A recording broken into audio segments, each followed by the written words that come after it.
Saya datang ke tempat gradingnya, ketemu sama direkturnya, ketemu produsernya, ke ruang grading. Diputerin hasil trailernya itu yang dengan mixingan dia itu. Emang hancur sadar suaranya. Makanya minta di ADR semua. Terus saya bilang sama orang itu, coba lo putar mentahnya, yang jangan di mixing. Dari editing masuk, nah itu lo puterin. Pas itu diputer, lebih bagus jauh dibanding di mixing. Oh my God. Terus saya bilang sama si PH-nya sama direkturnya, udah sini, gini deh, kasih gue waktu 2 hari, gue rapiin ini, gue kerjain sendiri, gue bilang gitu. Karena ini udah pencemaran baik.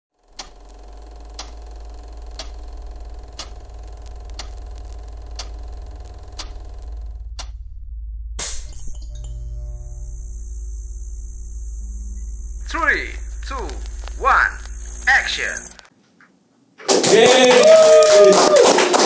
Hai, bersama saya Ismi Melinda di Troyes Film Podcast. Kali ini kita akan berdiskusi bersama bintang tamu kita, seorang sound recordist yaitu Mas Iksan Rahmadita. Terima kasih sudah hadir di sini. By the way, mau ngucapin congratulations karena kemarin mendapatkan FFI, Piala FFI di apa namanya? Festival Film. Ya, Festival Film Indonesia di soundnya ya berarti penata suara terbaik di film Like and Share. Congratulations, wah emang keren. Jadi nggak sia-sia dong kita undang ke sini.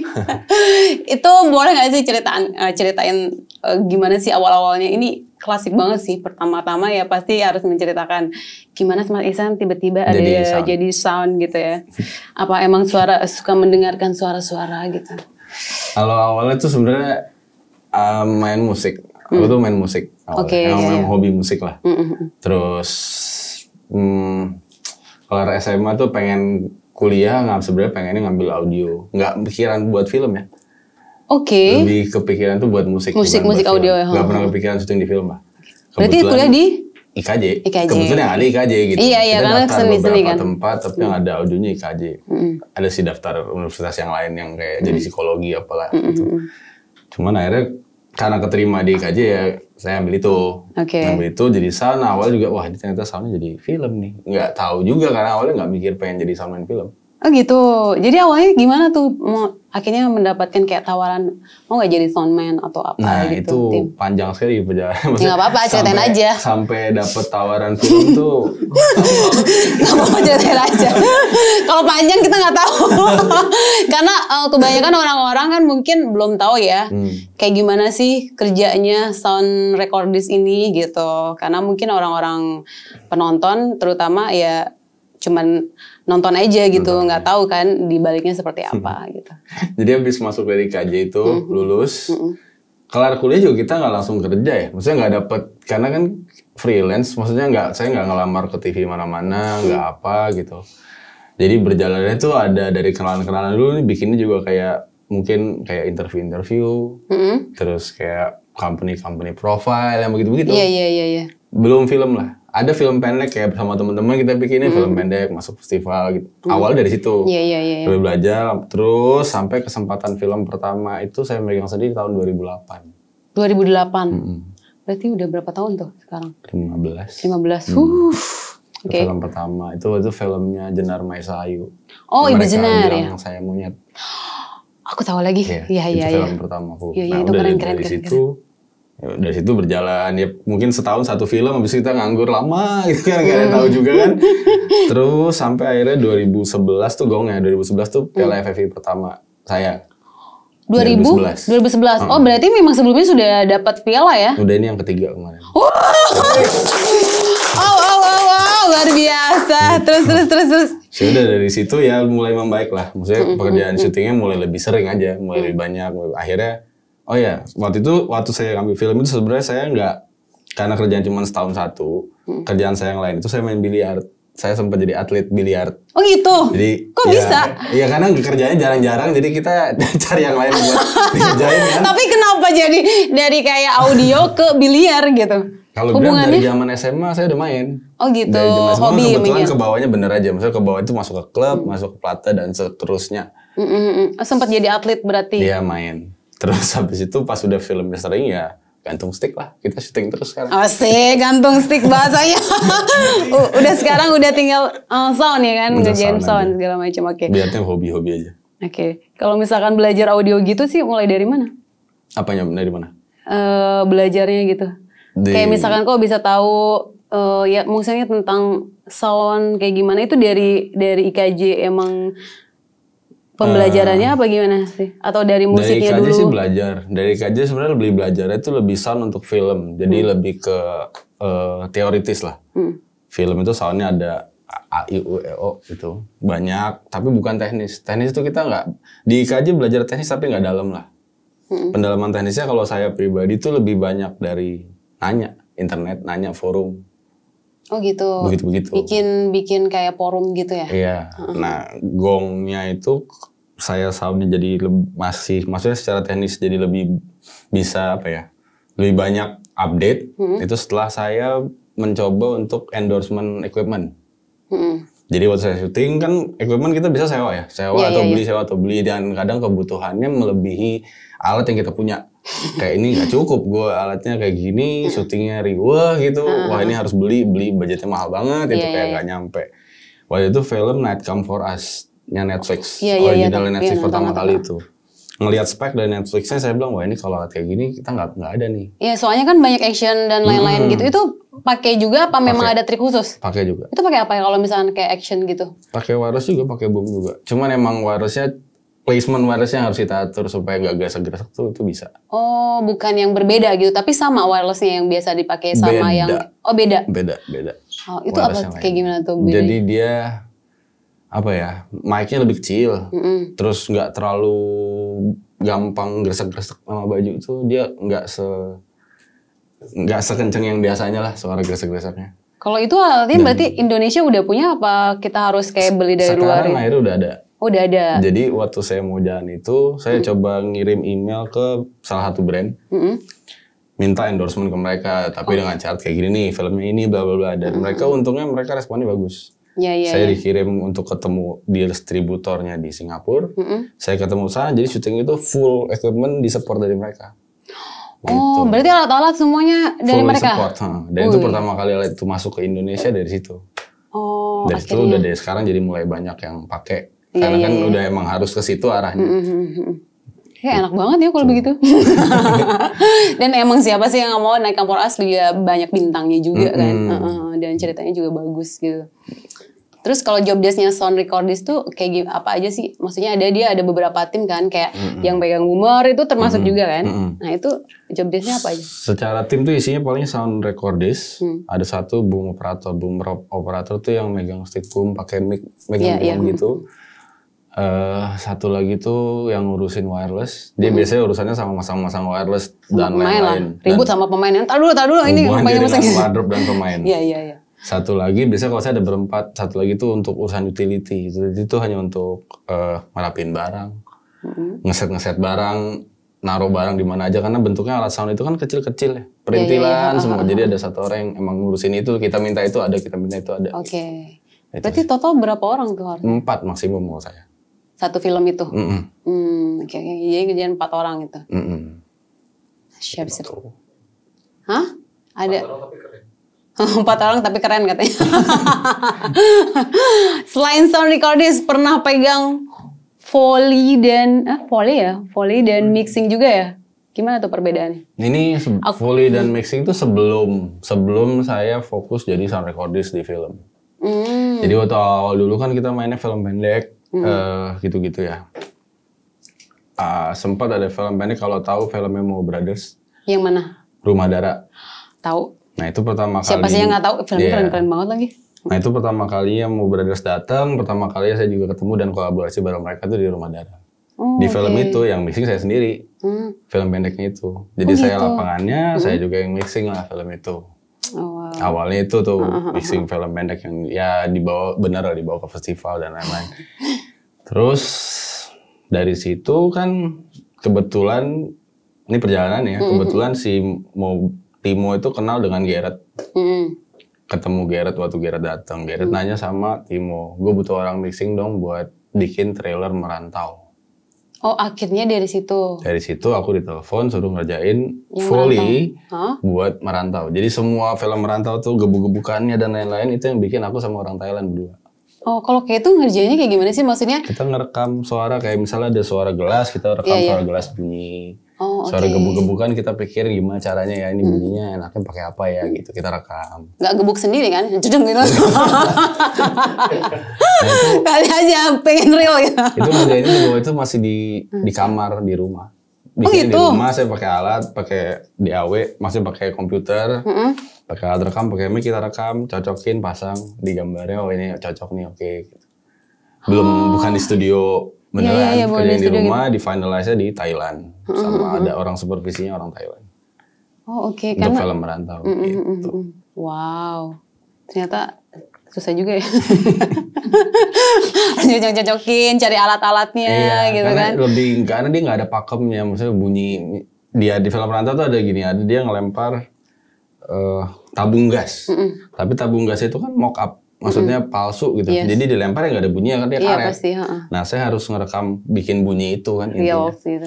Nggak mungkin saya ngelempar botol gas kan ya di rumah. Gitu kan. Jadi saya harus mikirin pakai apa supaya bunyinya mendekati itu. Iya, gitu. itu pakai apa tuh? Pakai kaleng kongguan. Kaleng kongguan. Pas dibanting, oh bisa nih, tinggal kita EQ sedikit lah. Kita EQ, kita rubah akhirnya jadi kayak suara. Jadi sama kayak suara si kalau kalau kaleng gas ya. Luar biasa ya. Susah tuh kayak gitu. Jadi kayak harus ngepasin, berarti tahu-tahu suara ini. Jadi suara bayangin sendiri terus mikir enaknya gimana digabungin ini sama ini jadi apa ya gitu. Wow, luar biasa sih. Aku gak kebayang lagi. Nah, kenapa sih ketika syuting itu banyak banget pakai mic? Ada clip on di pemain, ada juga boomernya. Emang apa sih bedanya sih misalkan kalau cuman pakai mic-nya aja, nggak usah pakai boomer ataupun boomernya aja gitu biar nggak ribet ke pemain. Ini sih plus minus. Maksudnya kayak kita pakai wireless itu sebenarnya kan supaya kita dapat suara yang pasti karena kita kan frame nggak tahu nih. Misalnya frame-nya agak lebar, boomer kita nggak bisa masuk. Ada safety dari wireless yang paling nggak suaranya kedengeran nggak jelas. Cuman masalahnya wireless itu kan nggak selalu clean ya. Kadang geresak-geresak, kadang mendem, kadang nggak selalu dapat suara real gitu. Makanya selalu ada boom. Nah boom ini untuk kita bisa kalau di film itu kan suara tuh harus ada perspektifnya ya. Nggak kayak kita wawancara gini suaranya udah gitu aja flat. Mau kita jauh, mau kita dekat ya segini. Iya benar. Kalau film harus ada perspektifnya kayak dia lebar, dia dekat, dia padat, pasti ada sedikit rasa. Gitu ya. Nah itu tuh dapat dari boom. Makanya kenapa kita harus selalu pakai 2. Oh gitu, jadi cadangannya itu ya. Malah sebenarnya boom itu sebenarnya intinya karena itu yang paling natural secara sound. Oh, tapi kalau misalkan kayak suara misalkan dari pemain kayak suaranya kecil gitu. Bisa kok di film pakai boom dan wireless itu. Bisa. Tinggal gimana kita adjustnya aja, tapi itu bisa direkam. Oh, oke. Suara pelan sekalipun tuh bisa. Bisa gitu ya. Ya soalnya kan kayak kita kan sebagai pemain kayak harus ada bisikan gitu-gitu kan. Itu kan nggak mungkin. Ada sih limitasinya. Kayak itu udah terlalu kecil banget kayak. Wah ini bisa, gitu. Udah nggak bisa diapain ya kita harus minta pemainnya untuk agak sedikit di up suaranya gitu doang. Bukan up gitu bukan. Mas ini kalau aku sih kayak kan ada juga nih film ya. Film tuh kayak kelihatan gitu loh pakai wirelessnya gitu. Ya kan itu gimana tuh? Pernah miss kayak gitu? Misalkan di satu film nih ada gitu. Terus habis itu ya kelihatan nih pakai wirelessnya gitu. Ada sih. Ada pernah? Ya dalam perjalanan karir ini ada aja saya nemuin film gue ada bocornya. Cuman kalau udah pas lagi nonton ada gitu gue merosot paling di kursi malu sendiri. Ya? Tapi biasanya sih nggak sih ya. Cuman kan orang-orang kadang dari pihak director dan sutradara dan editor mungkin ngeliatnya emang itu udah paling bagus ya adegannya gitu. Mau nggak mau ya udahlah pasang aja lah. Orang juga nggak akan peduli. Mungkin kalau bukan saya yang lihat orang juga nggak ada yang tahu kalau itu bocor gitu. Karena nggak akan ada yang merhatiin sampai ke pinggang orang, ada apaan tuh kan. Pasti yang lihat mukanya, omongannya. Reaksi, segala macem, ya kan. Kecuali udah obvious banget, obvious banget biasanya kita pas syuting juga udah bilang ulang-ulang tuh bocor gitu. Atau mungkin sekarang ada nggak sih yang kayak, kayak sound kayak gini nih, wireless, yang lebih kecil gitu loh? Ada. Tapi kenapa jarang ya? Sekarang memang film-film masih yang besar-besar gitu loh. Karena jadinya kayak harganya nggak cocok sama harga film lokal. Oh gitu. Jadi tergantung produksinya. Tapi Mas sendiri udah ada apa belum? Ada. Tapi itu akan dikeluarkan sesuai budget. Gua bawa. Apa sesuai budget? Kalau misalkan kayak ini budgetnya nggak sesuai dengan ini, apa tetap mau dikeluarin? Sebenarnya ujungnya sih lebih di awal kita ngobrol sebelum ngambil proyeknya gitu. Karena kan itu kita jelasin di depan ya. kalau emang paham dan pengen bikin film bagus, pasti mereka juga mau untuk bayar itu. Gitu. Tuh dengerin ya para produser. Maksudnya itu kan masalah apa yang mau dikorbanin aja sih. Iya, bener, Lo mau bener. ini ya udah berarti nggak bisa ya udah cinta dia di belakang. Tapi kan semua udah kita omongin di depan. Gitu. Tapi kalau misalkan punya budgetnya sedikit, tapi kan itu juga nama Mas Ihsan juga dong. Kalau misalkan ada yang kayak bocor kelihatan besar gitu-gitu, tetap harus mengeluarkan Mau nggak si mau, iya. wireless itu apa sesuai budget tetap gitu. Nama sih menurut aku ya sih. Iya, terus agak nama sih. Iya kan, apalagi udah FFP 3 kali. Terus maksudnya ada banyak trik juga nggak? Itu wireless itu nggak selalu jadi harus ada dalam arsenal aku gitu. Jadi kayak dia bisa sekarang tuh wireless nggak selalu harus di pinggang. Kita bisa taruh di ankle, ada yang bisa di betis, ada yang bisa di paha, ada yang kemarin bisa saya terakhir kalau misalkan pakai rok biasanya di apa sampai ada namanya? yang di bra, bisa taruh di bra di belakang. Iya. Maksudnya ada banyak titik, kecuali itu udah nggak bisa sama sekali, mau harus pakai yang kecil itu kan dia segede sabuk. Bisa taruh di sabuk gitu. Yes, betul. Berarti kalau kayak gitu Mas Ihsan harus tahu juga dong kayak movement-movementnya seperti Iya, apa iya. scene ini gitu Yes. kan biar nggak kelihatan sama kamera gitu. Iya. Kayak kemarin sempat ada syuting juga itu film zaman sekarang dengan cewek-cewek yang pakai baju seksi terus lah ya. Ya, terbuka gitu ya. Antara Gimana terbuka atau tuh gimana? perut setengah gitu. Iya itu gimana pakai wirelessnya di mana? Udel aja gitu. Itu gimana pakai wirelessnya?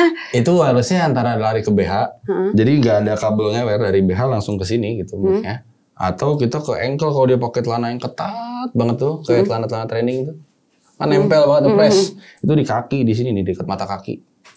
Kotaknya. Ada ya? Ada. Oh, Aku pakai gitu, ntar mic-nya naik sini. Pas lewatin bareng kita touch up dikit, kita make up jadi nggak terlalu kelihatan. oh gitu. Cuma itu omongan di awal juga harus sama anak make up dan anak wardrobe. Ya, jadi koordinasi sama mereka juga karena ngetim kan. Kadang ada beberapa juga yang sebelum syuting tuh kita ngobrol sama anak wardrobe untuk dibikinin space buat naruh wirelessnya. Ini Kayak waktu aku jalan Wiro Sableng. iya. Berarti sama aku dong. Nih ya, maka kamu emang. Kamu aja yang lupa.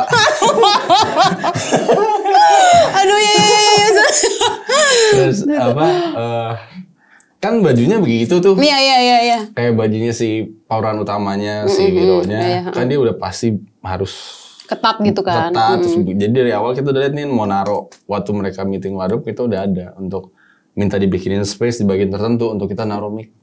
Oke, berarti emang Iya, harus koordinasi sama tim. Karena kalau nggak ada ya udah amcong kita. Iya. Naruh di mana nggak bisa, orang telanjang itu kan jadi ya. Tapi kalau misalkan yang pakai bikini gitu gimana? Kadang di rambut. Oh, di rambut bisa ya? Terus ditempelin maksudnya di mana tuh? Aku Di belum pernah tahu ya. samping, ada di depan, ada tergantung sih. Karena emang mic-nya kan kecil dan ada double tip yang bening nggak kelihatan sama sekali lah. Tutup rambut udah selesai. Apalagi mungkin zaman sekarang ya. Kalau zaman dulu gimana tuh? Kalau aku zaman dulu juga lari ke rambut juga sih sama aja. Tetap ya. Dengan segede gitu nempel di sini. Kalau kotaknya sih dicari titik, entah dia misal pakai prop, ada tas kayak kita masuk dalam tas juga bisa. Oh, Ntar tergantung ya. kabel ngeper tapi tempelin sama tasnya, misalnya kita rigging bareng. Cari cara ya. Yang penting koordinasi ya Penting sama koordinasi tim dari yang awal, lain yes. gitu ya. Nah, selain mic apa aja sih yang perlu disiapin untuk merekam audio dalam proses syuting? Selain mic, mental. Ya. Kenapa mental? Kok mental? Ini sebenarnya kejadian lebih ke kalau rata-rata audio main baru ya, maksudnya soundman baru keluar nih buat para soundman yang pada mau jadi soundman. Waktu mereka jadi nge-sound itu kadang kita minta ulang tuh nggak selalu dikasih loh. Ini sih pengalaman saya dari zaman dulu ya. Mungkin kalau udah sekarang kita bilang ulang orang udah oh ya udah ulang gitu. Oke. Tapi waktu awal kita bilang jangan ini ulang lagi. Rata-rata nggak ada yang mau dengerin. Ah udahlah itu mau bisa. Itu jawaban gitu. rata-rata orang di syuting gitu. Jadi kayak makanya saya bilang mental harus siap karena akan ada seperti itunya dulu waktu dimulai. Waktu mulai syuting menjajaki ini ada kayak gitunya. Jadi meremehkan malah jatuhnya ya. Emang profesi yang agak sedikit diremehkan. Enggak dong. Tapi sangat berarti, ya nggak? Di perfilman. Kalau nggak ada audio gimana? Ngedengerin suaranya? Buat yang nggak ngerti. Buat yang ngerti pasti mereka tahu kok pentingnya audio itu apa. Iya betul. Ya kalau nggak akan mungkin dapat FFI. Dan aku juga penasaran sih yang di like and share itu kan ada kayak suara-suara itu benar-benar. Itu konsep. Jadi kan emang dari awal diajak film itu tuh dia ASMR. ASMR. Maksudnya pengen bikin kayak mukbang. Kayak kalau kita di YouTube mukbang yang kalau ngomong suaranya di depan muka. Iya sih semua betul. gitu. Nah waktu awal saya nanya ini mau ASMR-nya gue treat dari lapangan atau lo mau mainin semua di post? Kan bisa dua. Yes. Saya rekam normal dia mainin di post itu bisa, atau saya supply audionya yang udah mendekati itu buat dia poles. Kebetulan orang postnya bilang coba lo rekam yang udah ASMR-nya San, ya udah. Saya kerjain ASMR. Jadi satu adegan yang 2 orang ngomong itu di media, mic-nya ada 6, nggak cuma 2. Ada 6? Di mana aja? Ada di orangnya. 2 pasti ada kan. boom juga per orang sendiri-sendiri. Ada di meja, ada dekat alat makan dia, itu banyak banget. Oh makanya sejelas itu gitu kan, detail banget ya. Iya. Iya. Soalnya kan kayak suara ya ini kayak naro begitu aja, benar-benar ada suaranya gitu ya. Dan kalau saya ngelakuin itu tuh lebih agak sedikit ngelanggar konsep suara yang sebenarnya itu ada namanya istilahnya. Namanya itu proximity effect. Jadi kalau kita ngerekam, kita nggak boleh mic terlalu dekat sama mulut, itu nggak boleh sama sumber suara. Kayak kecuali saya pakai mic buat interview ya, harus dekat. Tapi kalau saya pakai mic normal buat syuting itu pasti minimum 30 cm, sekitar segini lah. Kalau nge-boom, makanya kalau lihat boom kan pasti segini. Itu kenapa tuh? Karena kalau terlalu dekat suaranya itu bias, bukan pecah. Clarity-nya tuh, suaranya bumi, bener. Oh oke. Apa ya? Nggak clear. Bukan nggak clear, kayak nah itu, kayak bassnya berlebihan lah. Nah, di waktu ASMR ini, justru saya mau ngelakuin ini. Semuanya saya push sedekat mungkin ya. Tapi supaya dapat efek ASMR yang kalian nonton itu, nanti di post diatur lagi. Iya, pantesan berasa banget. Yang awalan itu kan opening kan? Iya. Itu kalian belum nonton ya? Itu bagus banget. Jadi kita maksudnya cuman kayak ngedengerin aja udah bisa terbayang itu adegannya seperti apa gitu. Ya nggak harus ngomong tapi dari suara itu udah berbicara banget sih. Jadi spesialnya di situ. Yang sisanya sebenarnya kayak syuting biasa normal. Iya, spesial dia. Yang awalan itu kan, keren banget sih. Suka aku sih like and share. Mas kalau ada adegan yang nyebur-nyebur gitu gimana tuh kan di air tuh pakai soundnya berbeda nggak sih? Ada mic underwater khusus juga. Ada juga wireless yang mic-nya anti air. Oh gitu, ada juga. Ada kotaknya juga ada yang anti air. Kalau misalnya kita nggak punya anti air, bisa kita bungkus. Kita bungkus kotaknya. Bungkus pakai seal yang yang buat dia. Yang kalau buat handphone apa segala macam ya. Cuman mic-nya anti air memang. Jadi dia kejebur tuh nggak apa-apa. Gitu.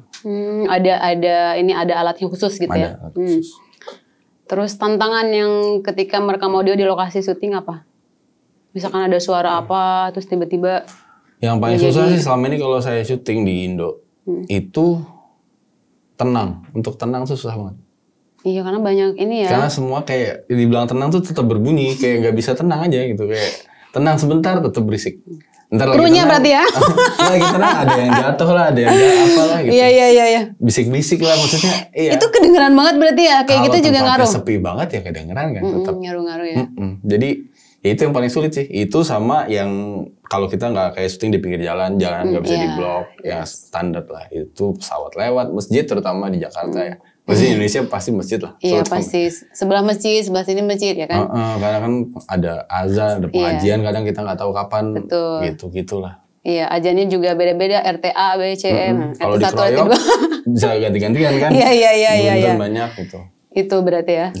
Kendala-kendala yang paling ribet gitu ya. Iya. Indonesia. Hasil audio yang bagus itu kayak apa sih Mas? Kalau yang jelek juga kayak gimana? Sound. Wah, kalau yang bagus tuh ini jernih atau sesuai dengan objektif sih. Maksudnya nggak bagusnya saya belum tentu bagus buat orang lain juga gitu. Betul. Kalau menurut kayak kalau jelek bisa itu absolut. Maksudnya jelek tuh berarti gerasak-gerasak. Iya. Nggak bisa dipakai, suaranya nggak jelas, itu udah jelek lah. Tapi kalau bagus, saya bilang bagus, itu bisa juga bilang bagus. Siapa aja bisa bilang bagus. Jelek absolut. Dia nggak bisa dipakai berarti gitu. Udah rusak udah. Gitu. Itu kalau misalkan udah di-record terus akhirnya kayak udah mau masuk ke editing dan lain-lain, terus kayak suaranya ternyata kurang bagus gitu. Gimana tuh kayak ngatasinnya? Kalau suaranya bermasalah, kalau kurang bagus kadang masih dipoles-poles lah sama mereka kadang. Tapi kalau udah bener-bener nggak bisa dipakai, kayak suaranya pecah, gresek-greseknya baju terlalu parah, boomnya ngambil suara juga kayak nggak on gitu, suaranya kayak jauh, ngambang-ngambang gitu. Mungkin sama mereka akan ADR tuh sebenarnya automated dialogue replacement, itu dubbing sebenarnya. Kalau banyak kan orang awam tahu itu dubbing. Tapi sebenarnya namanya itu ADR. Nah kalau misalkan ADR sendiri beda sama pekerjaan Mas? Beda, itu ada bagian post yang kerjain. Oh beda berarti ya. Tapi kayak belajarnya sama gak sih? Sama sih belajarnya. Sama ya, cuman mungkin beda pekerjaannya. Beda pekerjaan. Oke. Pernah gak sih dapat project yang hasil akhirnya audionya nggak sesuai dengan bayangan, Mas Iksan? Pernah, ada. Apa tuh? Boleh nggak di-spill? Apa nggak boleh? Jangan Rahasia. deh, nggak enak. Iya kali aja, boleh kali, oh enggak ya. Itu kayak gimana misalkan jeleknya itu? Pas nonton tuh suaranya kayak nggak ada isinya, kayak ambience-nya nggak ada. Terus dialognya kayak nggak dirapihin. Maksudnya, itu berarti yang salah pas editing apa gimana sih? Entah, mungkin kalau saya sih kemarin pas syuting kayak kita di lapangannya juga memang nggak maksimal ya. Karena kerja ini juga kayak buru-buru, setnya seadanya dan lain-lain gitu. Tapi kan ini semua bisa agak sedikit dirapihin saat masuk ke post ya. Iya post. Nah ini setelah tayang tuh kayak nggak ada postnya. Rasanya tuh kayak nggak masuk ke post. Kayak dari editing langsung tayang aja gitu. Jadi suara rekaman saya tuh kayak begitu aja adanya gitu. Jadi nggak Jadi pas nonton kayak nggak dipoles-poles lagi gitu wah ya? ini ambience yang nggak ada, dialognya belang-belang suaranya gitu. Wah saya duduk merosot kayak pengen keluar aja. Tetap ya, kayaknya cara yang paling efektif adalah menghilang secara perlahan gitu. Malu sendiri aja sih, Itu berarti tahun berapa? Apa baru kemarin-kemarin? Enggak kan? Enggak sih, itu 2012 ya. Berarti dari situ dapat pembelajaran dong mungkin. Wah, the next-nya sebelum masuk ke editing atau post itu harus kayak dibenerin dulu gitu pas saat syuting. Ya harus lebih kayak sama-sama tahu kalau postnya siapa sih. Jadi kita tahu apa yang mereka mau, kita tahu dan mereka juga tahu kondisi kita kayak apa. Jadi nggak yang tiba-tiba nggak tahu siapa tayang aja gitu. Ini siapa yang ngerjain gue nggak tahu. Berarti habis itu ngeliat dulu dong. Ini siapa nih postnya, nanti editingnya siapa gitu. Kalau nggak kan ngaruh ke Mas Iksan sendiri kan. Kita harusnya sih emang kita ngobrol. Karena pernah dulu ada kejadian gini. Saya syuting. Waktu itu kebetulan ngerekam kita nggak pakai alat yang kayak sekarang ini kan multi track ya. Multi track tuh berarti misalnya pemain ada 10 ya masing-masing pemain wirelessnya sendiri-sendiri. Yes. Kalau zaman dulu tuh kayak cuma 2 track, sisanya pakai mixer. Jadi 5 pemain keluarnya hanya di 2 track audio. Jadi gabung lah. Ya kita main kayak dia nggak ngomong kita tutup, kalau dia ngomong kita buka gitu kurang lebih. Masuk ke post. Orang postnya saya nggak kenal siapa. Saya nggak tahu siapa. Tiba-tiba nelfon, saya dikabarin kalau film itu satu film itu di ADR semua. Saya kaget. Oh my god. Terus saya nanya, kok bisa? Kayaknya itu aman-aman aja deh gitu. Terus iya soalnya audio nggak bisa kebuka. Saya makin nggak ngerti lagi. Saya buka di laptop, ini bisa. Ada kok suaranya. Kok nggak bisa kebuka gimana sih gitu. Jadi ini orang nggak ngerti mixing sama sekali gitu. Tapi ngomong keluar dia jago mixing, ini hebat juga sih cara jualannya. Terus habis itu kan, jadinya gue paranin lah. Maksudnya lu udah mulai mau masuk final soalnya udah grading, mau trailer, saya datang ke tempat gradingnya, ketemu sama direkturnya, ketemu produsernya, ke ruang gradingnya. Diputerin hasil trailernya itu yang dengan mixingan dia itu. Emang hancur sadarnya suaranya. Makanya minta di ADR semua. Terus saya bilang sama orang itu, coba lo puter mentahnya. Yang jangan di mixing. Dari editing masuk, nah itu lo puterin. Pas itu diputer, lebih bagus jauh dibanding di mixing. Oh my God. Terus saya bilang sama si PH-nya sama direkturnya, udah sini. Gini deh, kasih gue waktu 2 hari gue rapiin ini, gue kerjain sendiri. Gue bilang gitu. Karena ini udah pencemaran baik, maksudnya nggak beres kayak gini gitu. Bener. Kalau lo mau bagus, pindahin mixingnya, jangan di situ. Akhirnya mereka pindah mixing ke Formix waktu itu. Saya tanya sama Mas Joyo di Formix, Mas audionya aman nggak? Aman. Ya udah terus tayang, udah selesai. Berarti ditandain dong dari situ. Iya begitulah. Ada aja. Iya. Itulah lika-liku ya perjalanan di film. Pernah nggak pas syuting dengar suara-suara yang serem atau aneh misalkan kayak rekam? Pernah yang horor ada nggak sih? Ada. Apa Kodrat. Tuh? Kodrat. Oh yang kodrat itu. Itu kalau di film horor pernah nggak sih kayak ternyata ada suara-suara waktu kemarin sih syuting kodrat itu sih. Ya orang-orang nggak ada yang dengar. Saya dengar suara gamelan sendirian. Nggak ada yang dengar gamelan di mana-mana. Oh, pas adegan yang mana? Lagi pas adegan yang berantem si Marsha sama Vino di gudang. Emang se-creepy itu? Sebenarnya sih nggak creepy, memang gudangnya itu agak kalau waktu itu kan kita pakai kayak ada orang pinternya juga ya yang datang. Emang gudangnya itu dibilang jangan terlalu IOEO lah karena ada penunggunya. Oh oke. Menurut dia. Ya udah, tapi ya saya dengar gamelan, dengar apa nggak ada yang dengar yang lain. Terus di hari besokannya kita ngeset meja sound nih, kayak ini meja sound nih saya di sini. Ini tembok. Tiba-tiba air muncrat dari tembok. Hah? Dari mana? Dari Kok tembok, bisa? jadi ada salang air. Cuman nggak tahu gimana jalur airnya tiba-tiba bocoran nembus tembok. Saya juga nggak ngerti. Oh wow. Nah wow, itu wow. alatnya basah semua. Oh gitu. Saya sih enggak. Soundnya juga. Saya aja nggak basah, jatuhnya pas di depan di alat soalnya airnya. Berarti kena alat dong, rusak Iya, alat-alatnya. akhirnya break dulu ya, saya keringin dulu. Habis syuting lagi. Cuman ya udah tahan dulu, kita bersih-bersihin bentar. Terus pindah, terus orang pintarnya masuk, doa-doa dikit lagi apa gitu sudah. Ritual dulu gitu ya, izin-izin gitu ya. Ya percaya nggak percaya sih, Saya nggak percaya, ya kan? tapi ya emang ada lah. Iya betul. Terus kalau misalnya kayak gitu, itu sempat ke record juga nggak? Apa gamelan itu? Enggak. Cuman Mas Ihsan doang? Cuman saya yang dengar, tapi kalau saya playback sih nggak ada suara gamelan ya. Tapi kalau saya dengerin begini ada, jadi ya nggak tahu juga. Apa Mas Ihsan lagi berhalusinasi? Ya gitu juga deh. Iya, mungkin itu gangguan kecil ya. Gangguan kecil. Seberapa jauh nih perkembangan teknologi saat ini membantu dalam pekerjaan? Wah sangat Sangat ya? membantu. Maksudnya zaman dulu kan alatnya serba besar-besar ya. Wireless juga belum kayak sekarang, kita banyak kan kabel. Kalau sekarang kan semua bisa udah Bluetooth, ada wireless, alatnya juga makin compact gitu. Terus workflow-nya juga kayak berjalan lebih mudah dibanding zaman dulu. Jadi jauh lah perkembangannya sih, berasa lah jauh lebih mudah gitu. Harganya sangat juga memudahkan. Harganya juga mahal banget ternyata. Itu kayak mau tahu aja sih, kayak wireless 1 itu berapa sih harganya? Kalau yang normal, yang standar, yang kita sering pakai itu sekitar 8 juta ya. 8, Oh yang 9 itu yang juta. Oke.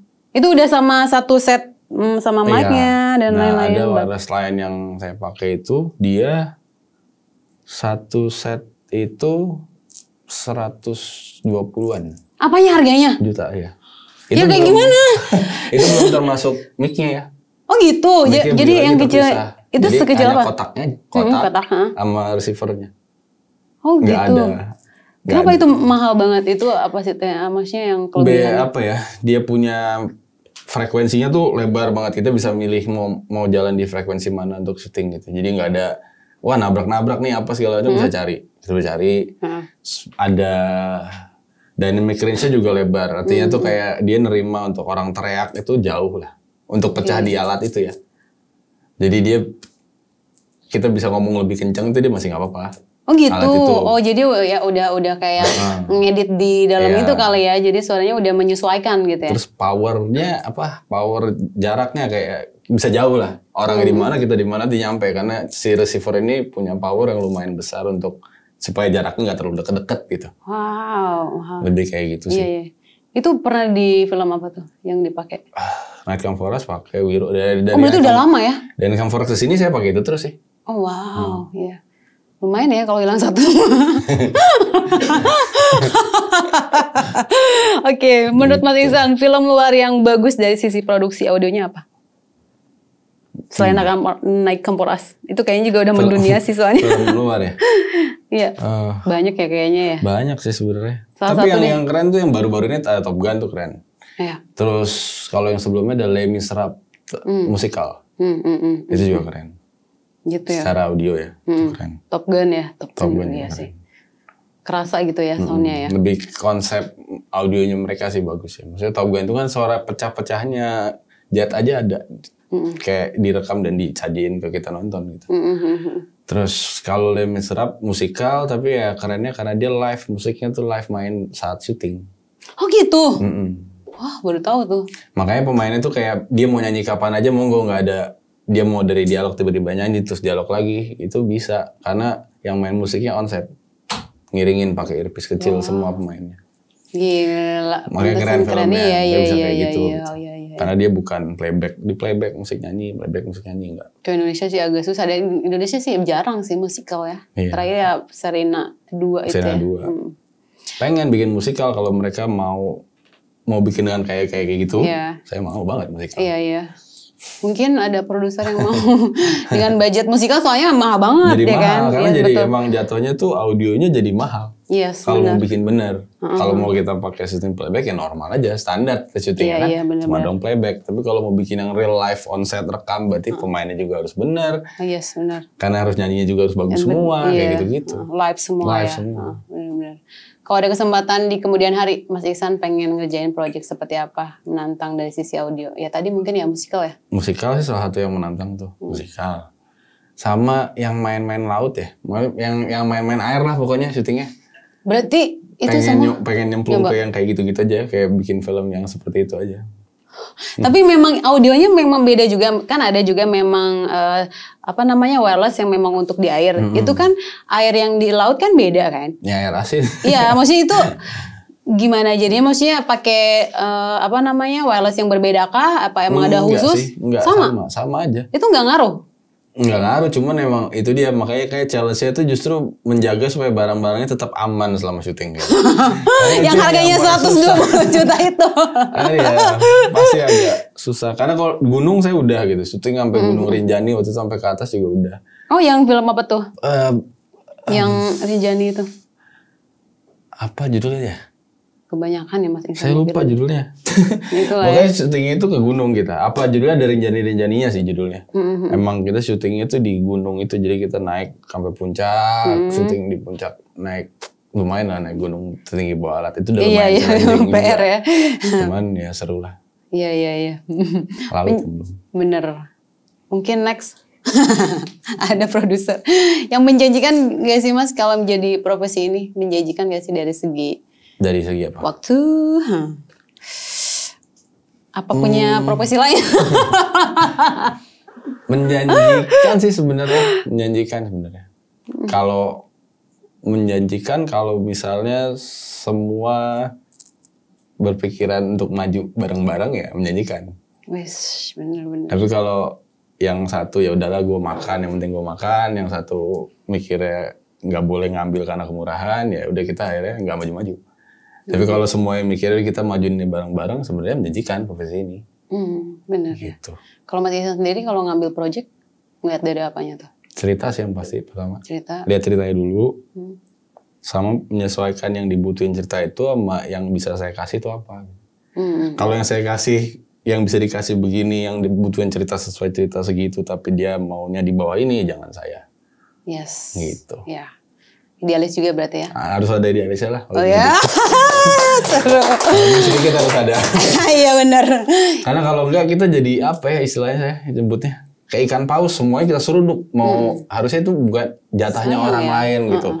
Kita ambil juga ini, kita ambil juga. Wah, hancur nanti dunianya. Maksudnya profesi ini jadi nggak bertahan. Yes. Karena generasi baru kan juga butuh ruang gitu. Ya ini kasih aja ke mereka gitu, buat mereka ambil, buat mereka belajar juga gitu. Nah untuk kayak misalkan generasi muda yang pengen jadi kayak Mas nih, Son, yang ngerjain sound di film gitu, ada nggak sih ruangnya misalkan Mas Ihsan punya kursus ataupun apa gitu? Kursus atau memang harus tetap ke IKJ? Enggak juga sih, justru malah sekarang banyak banget karena sosial media udah kayak sekarang ya. Rata-rata tuh DM di Instagram banyak banget. Oh gitu, jadi maksudnya gimana tuh kalau kayak gitu? DM kayak mereka baru kelar kuliah di Institut Seni Padang Panjang, Institut Seni Jogja, mereka mau magang di sound, mereka tertarik di sound dan gitu-gitu biasanya. Berarti, ada beberapa sekarang anak-anak saya juga, banyak kan tim saya dari anak magang itu masuk. Open masuk ya? Terus akhirnya jadi mulai ikut, akhirnya jadi kru gitu. Rata-rata sih gitu. Iya. Udah berapa banyak tuh yang mau? Banyak. Banyak banget ya? Ada beberapa bahkan saya nggak bisa ngasih slot juga karena mintanya banyak, filmnya, proyeknya kan juga ganti-gantian ya. Maksudnya, waduh.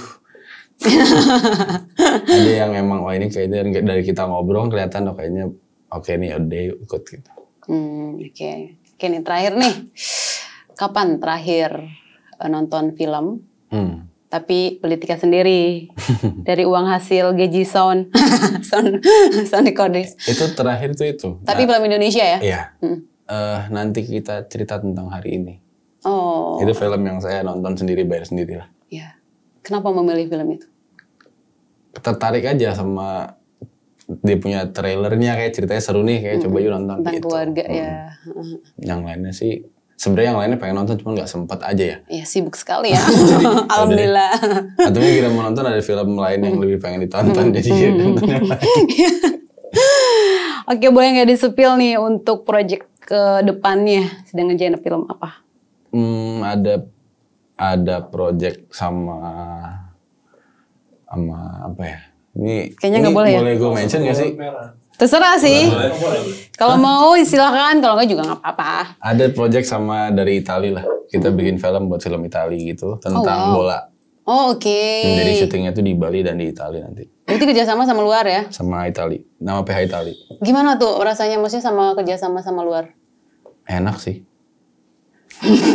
Dari ini ya, dari segi apanya tuh? Maksudnya lebih profesional kah atau kayak gimana? Lebih, maksudnya mereka lebih kayak detail per partnya tuh detail. Ini maunya apa, ini maunya apa, suara ini harus direkam apa. Nih kayak besok saya harus berangkat ke Bali untuk merekam crowd aja. Syutingnya belum. Gitu. Jadi ini merekam pertandingan bola, untuk merekam suara-suara fans gitu. Ini saya udah diberangkatin. Mereka udah tapi itu maksudnya begitu. Bukan pas lagi syuting kan? Bukan. Maksudnya pas lagi ada event bola gitu? Iya. Oh, nggak ngambil suaranya dulu gitu, hype-nya? Sama kameramennya juga berangkat untuk stock shot dan lain-lain. Maksudnya mereka menyiapkan itu udah emang proper gitu. Semuanya ke belakang. Oke, semoga sukses ya Mas ya. Amin. Filmnya ya, berjalan dengan lancar ya. Amin. Film-film Indonesia dan ya teman-teman yang di Indonesia juga makin bisa bekerja sama luar biar film betul. Indonesia makin maju. Nah, satu lagi nih Mas, kalau misalnya ada pesan buat siapapun itu, ini boleh dibilangin atau enggak sama siapapun itu. Ada pesan khusus nggak yang mau dibilangin gitu, entah itu sama teman-teman yang mau ikutan jadi sound gitu, ataupun para penonton ataupun netizen yang harus menonton film-film Indonesia biar makin maju. Kalau nggak ada juga nggak apa-apa. Apa ya? Pesan-pesan? Nggak ada. Semangat nonton film Indonesia deh teman-teman. Harus dong. Aduh, terima kasih banyak Mas Ihsan sudah hadir di sini. Siap. Dan semoga diskusi kita kali ini bisa bermanfaat untuk teman-teman semua yang menonton. Jangan lupa untuk dukung film perfilman Indonesia biar makin maju dan berkualitas. Saya Ismi Melinda dan Mas Ihsan mohon undur diri. Terima kasih, sampai ketemu lagi di Troy's Film Podcast. Mas Ihsan makasih banget. Ya, luar biasa loh, ternyata susah juga ya jadi sound.